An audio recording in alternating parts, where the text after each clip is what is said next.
Kita sering disuguhi angka-angka pertumbuhan ekonomi yang katanya meroket. Tapi mari kita jujur melihat ke bawah. Mengapa dompet kelas pekerja justru makin mencekik? Hari ini di Indonesia, kelas menengah kita perlahan runtuh. Digulung badai PHK massal, upah real yang stagnan, sementara harga kebutuhan pokok meroket tak terkendali. Kita dipaksa bertahan hidup di era gig ekonomi. Menjadi ojol atau pekerja lepas tanpa jaminan kesehatan dan hari tua yang layak. Yang kaya makin menggila hartanya, yang miskin makin terjepit di dasar jurang.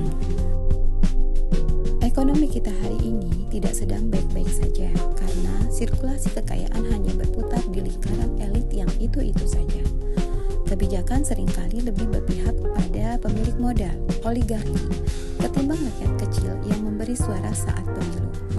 Praktek monopoli dan kartel terselubung ini secara telak ditentang oleh Al-Quran dalam surat Al-Ahzab ayat 7. Yang artinya supaya harta itu jangan hanya beredar di antara orang-orang kaya saja di antara kamu. Ketika sistem ekonomi membiarkan kekayaan menumpuk di segelintir tangan, sementara mayoritas rakyat kelaparan, sistem tersebut telah cacat secara moral dan menyimpang dari syariat. Atas nama pembangunan dan investasi, tanah-tanah rakyat dipatok, masyarakat adat disingkirkan, dan ruang hidup digusur.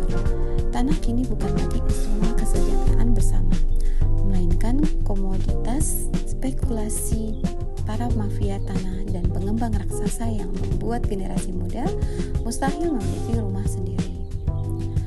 Dengarkan peringatan keras Rasulullah SAW dalam hadis riwayat Bukhari dan Muslim. Barang siapa yang mengambil sejengkal tanah secara zolim, maka Allah akan mengalungkannya di lehernya dari 7 bumi pada hari kiamat. Pembangunan yang berdiri di atas air mata orang-orang yang dizolimi tidak akan pernah membawa berkah bagi bangsa ini. Saat negara gagal menyediakan lapangan kerja dengan upah yang memanusiakan manusia, rakyat yang frustasi akhirnya mencari jalan pintas yang merusak. Judi online mengeksploitasi harapan mereka, sementara pinjaman online berbasis riba legal maupun ilegal mengintai di balik kedok solusi cepat ini adalah lingkaran setan. Allah Subhanahu wa Ta'ala melarang judi dan riba karena keduanya adalah sistem yang dirancang untuk menghancurkan manusia tanpa bekerja nyata. Ini bukan sekedar kesalahan individu yang kurang iman.